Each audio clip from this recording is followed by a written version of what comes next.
ہمیں یہ نظر آتا ہے کہ باقاعدہ پہلے اگر 10 بھکاری ہیں تو اب ہمیں 100 بھکاری نظر آتے ہیں، یعنی شہروں کے اندر بھکاریوں کی تعداد میں 10 گنا اضافہ ہو جاتا ہے، کیونکہ ہر شخص کو پتا ہے کہ لوگوں نے اپنی زکاتیں روکی ہوئی ہیں، رمضان جب آئے گا تو زکات کی پیمنٹ کی ادائیگی شروع ہو جائے گی، تو پھر کسٹمرز بھی آنا زیادہ سے زیادہ شروع ہو جاتے ہیں۔ اس حوالے سے ہمیں یہ غور کرنا چاہیے، شریعت کی نگاہ میں 2 لوگ ہیں، ایک مسکین ہے اور ایک شرعی فقیر ہے۔ مسکین وہ بندہ ہے جس کے پاس بالکل بھی مال نہ ہو، اگلے وقت کا کھانا بھی اس کے پاس نہ ہو، اور شرعی فقیر وہ بندہ ہے جس کے پاس حاجت اصلیہ کے علاوہ مال تو ہو لیکن وہ 52.5 تولہ چاندی سے نیچے مال ہو، وہ شرعی فقیر کہلاتا ہے۔ شریعت کی نگاہ میں بھیک مانگنے کی اجازت صرف اس بندے کو ہے جو مسکین ہے،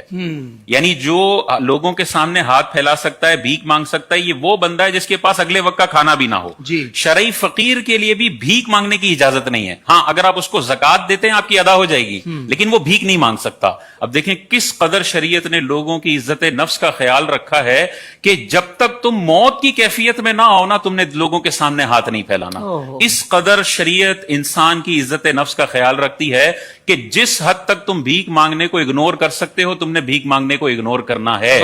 جہاں پہ بالکل موت کا معاملہ آ جائے کہ اب گزارا نہیں ہو رہا، تب تم ہاتھ پھیلا سکتے ہو، لیکن کتنا ہاتھ پھیلا سکتے ہو؟ بس اتنا کہ جتنے میں تمہاری ضرورت پوری ہو جائے۔ اب بعض اوقات یہ سگنل پر کھڑے ہوئے بھکاریوں کے پاس اگلے 6 مہینے کا راشن ہوتا ہے، لیکن وہ پھر بھی جمع کر رہے ہوتے ہیں، اور بعض اوقات ان کا انٹرویو سنا جائے تو ایک بھکاری کہتا ہے کہ میری ماہانہ انکم 30 سے 40 ہزار ہو جاتی ہے۔ یہ سارا حرام کا معنی ہے، اور بعض اوقات ہم معذور سمجھتے ہیں کہ ایک بندہ معذور ہے، اس کا ہاتھ ٹوٹا ہوا ہے تو اس کو بھی دے رہے ہوتے ہیں۔ اگر وہ پروفیشنل بھکاری ہے تو بعض اوقات وہ خود بتاتا ہے کہ جس کے ہاتھ سلامت ہے نا اس کی 30,000 انکم ہے، اور جس کا ہاتھ ٹوٹا ہوا ہوتا ہے نا اس کی 1,20,000 انکم ہے، کہ لوگ احساس کرتے ہوئے انہیں 4 گنا زیادہ دے رہے ہیں۔ بھائی شریعت کی نگاہ میں معذور اور غیر معذور نہیں ہے، اگلے وقت کا کھانا نہیں ہے تو تم بھیک دے سکتے ہو اور وہ بھیک مانگ سکتا ہے۔ اگر وہ 1,20,000 روپے ماہانہ کما رہا ہے تو اس کے پاس تو بعض اوقات بہت سارے جاب والوں کے مقابلے میں 10 گنا زیادہ مال ہوتا ہے۔ تو ہمیں اس حوالے سے غور کرنا چاہیے۔ حضور علیہ الصلوۃ والسلام نے بخاری کی حدیث میں ارشاد فرمایا کہ آدمی ہمیشہ سوال کرتا رہے گا، بھیک مانگتا رہے گا بلا ضرورت، حتیٰ کہ قیامت کے دن اس حال میں اٹھایا جائے گا کہ اس کے چہرے پر گوشت کی بوٹی بھی نہیں ہوگی۔ بالکل اللہ تعالیٰ اسے ہڈیوں کے ڈھانچے کے طور پر اٹھائے گا کہ یہ وہ بندہ تھا جو دنیا میں اپنی عزت نفس کو بیچا کرتا تھا چند ٹکوں کے عوض، اور آج اللہ تعالیٰ نے اس کو بنا گوشت کے ہڈیوں کے ڈھانچے کے طور پر اٹھایا ہے۔ اسی طرح حضور علیہ الصلوۃ والسلام نے مسلم کی حدیث میں ارشاد فرمایا، جو مال بڑھانے کے لیے لوگوں سے سوال کرتا ہے وہ انگارے کا سوال کرتا ہے، اب زیادہ لے لے یا کم لے لے۔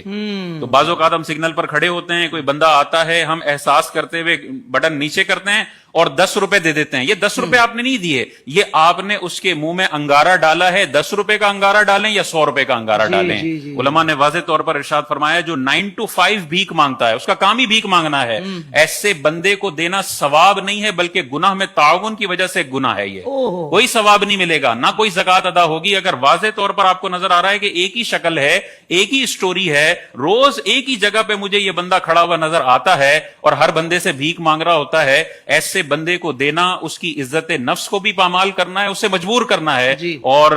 جو ہے وہ یہ خرافات کا بازار گرم کرنا ہے۔ اس حوالے سے ہمیں غور کرنا چاہیے، یہ گناہ ہے، اس میں آپ نے جو بھی زکاتیں ادا کی ہیں وہ زکاتیں اس بندے کی ادا نہیں ہوئی۔ زندگی کے تمام شعبوں میں دینی رہنمائی حاصل کرنے اور آخرت کو بہتر کرنے کے لیے ہمارے YouTube channel Islamic digital studio کو سبسکرائب کر لیں اور بیل آئیکن بھی پریس کر لیں۔